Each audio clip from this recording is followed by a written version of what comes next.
গভীর জঙ্গলের ভিতর ময়ূরের ছিল একটা ছোট্ট খাবারের দোকান। একদিন সেখানে আসে বুদ্ধিমান শেয়াল। আরে ময়ূর ভাই, কী খবর তোমার? তোমার দোকানের খাবারের গন্ধ অনেক দূর থেকে পাওয়া যায়। এই গন্ধ পেয়েই আমি অনেক দূর থেকে এলাম। তোমার খাবারের গন্ধ পেয়েই আমার মনটা ভরে গেছে। এসো শিয়াল ভাই, এসো, কি নিবে বলো।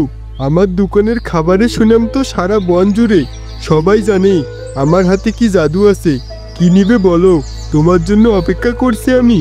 আমাকে একটা চিকেন পেটিস দাও তো, তবে দামটা নিয়ে একটু কথা ছিল। তুমি তো আমার বন্ধু, আর আমি একজন বিশেষ বিক্রেতা। আমার জন্য দামটা একটু কম রেখো। দাম তো সাইনবোর্ডে লেখা আছে শিয়াল ভাই। আমার কাছে সব ক্রেতাই সমান। আমি যদি একজনকে ছাড় দিই তাহলে তো আমার ব্যবসার সুনাম নষ্ট হয়ে যাবে। আশা করি তুমি সেটা বুঝতে পারছো। আরে বাবা, কি বলছো?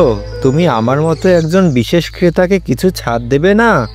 এতদিন পর তোমার কাছে এলাম, আর এইটুকু ছাড় তুমি দেবে না? না শিয়াল ভাই, আমার কাছে সব ক্রেতা সমান। বন্ধুত্ব আর ব্যবসা দুটো আলাদা জিনিস। তোমার সাথে আমার যে বন্ধুত্ব সেটা ব্যবসার থেকে আলাদা। আমি তোমার সাথে বন্ধুত্ব রাখতে চাই, কিন্তু ব্যবসার নীতিতে কোনো ছাড় দিতে পারবো না। তুমি তাহলে আমার কাছে কম দাম রাখবে না? আমি তাহলে তোমার দোকানের বদনাম করে দেব। সবাইকে বলে দেব তুমি কেমন স্বার্থপর আর লোভী। সবাই তোমার দোকান বয়কট করবে, আর তোমার ব্যবসা থাকবে না।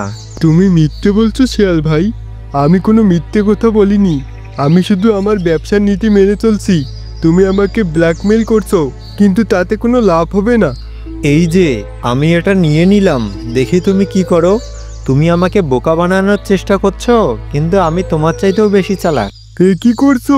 এটা চুরি, দাম দিয়ে খেতে পারো না।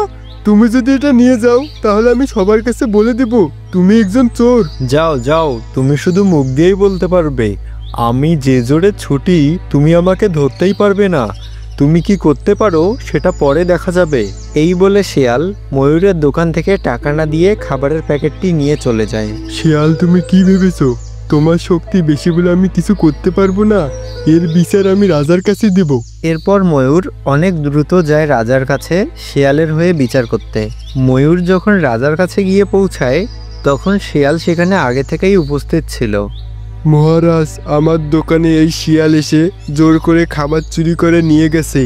আমি আপনার কাছে এর বিচার চাই। শিয়াল, তোমার বিরুদ্ধে ময়ূর গুরুতর অভিযোগ এনেছে। ময়ূর বলেছে তুমি নাকি তার দোকান থেকে জোর করে খাবার নিয়ে এসেছো। এই অভিযোগের বিরুদ্ধে তোমার কিছু বলার আছে কি? যদি কিছু বলার থাকে তবে পরিষ্কার করে বলো, কারণ আমি মিথ্যা কথা পছন্দ করি না। মহারাজ, ময়ূর মিথ্যে বলছে। আমি কোনো খাবার চুরি করিনি, বরং আমি ওর কাছে খাবারটা কিনেছি। কিন্তু ময়ূর আমার থেকে বেশি দাম চাইছিল, যা আমি দিতে পারছিলাম না। আমি গরিব, আমার বাচ্চারা না খেয়ে আছে, তাই আমি একটা খাবারের প্যাকেট চেয়েছিলাম। তুমি বলছো তুমি খাবারটা কিনেছো, কিন্তু ময়ূর বলছে তুমি দাম দাওনি। যদি কিনে থাকো তাহলে কেন দাম দিলে না? আর যদি তোমার এতই অভাব, তাহলে কেন তুমি ভিক্ষা না চেয়ে চুরি করলে? এর পেছনে নিশ্চয়ই তোমার কোনো অন্য উদ্দেশ্য আছে। মহারাজ, আমি তো খাবারটা কিনেছি, কিন্তু ময়ূর টাকা নিতে রাজি হচ্ছিল না। সে আমাকে বলল তুমি আমার বন্ধু, তোমাকে টাকা দিতে হবে না। কিন্তু আমি তো একজন সৎ শিয়াল, আমি কোনোদিনও দান নিতে রাজি নই। তাই আমি টাকাটা জোর করেই তার হাতে দিতে চেয়েছিলাম, কিন্তু সে টাকাটা নিতে রাজি হলো না। তখন আমি বাধ্য হয়ে প্যাকেটটা নিয়ে চলে আসি। পরে আর তাকে টাকা দেওয়া হয়নি। আমি বুঝতে পারছি শিয়াল, তুমি তোমার চালাকি এখানেও দেখাতে চেয়েছো। তুমি ভেবেছো তোমার অভিনয় দিয়ে আমাকে বোকা বানাতে পারবে, কিন্তু তুমি ভুল করেছো। সততার নীতির কোনো বিকল্প হয় না। তোমার এই কাজ কোনোভাবেই সৎ কাজ নয়। এটা একটা অপরাধ, আর এর জন্য তোমাকে শাস্তি পেতেই হবে। আচ্ছা রাজামশাই, আমি ময়ূরকে তার খাবারের টাকাটা দিয়ে দেব, আর আমি ময়ূরের কাছে ক্ষমাও চাইব। ময়ূর ভাই, আমি আমার কাজের জন্য লজ্জিত।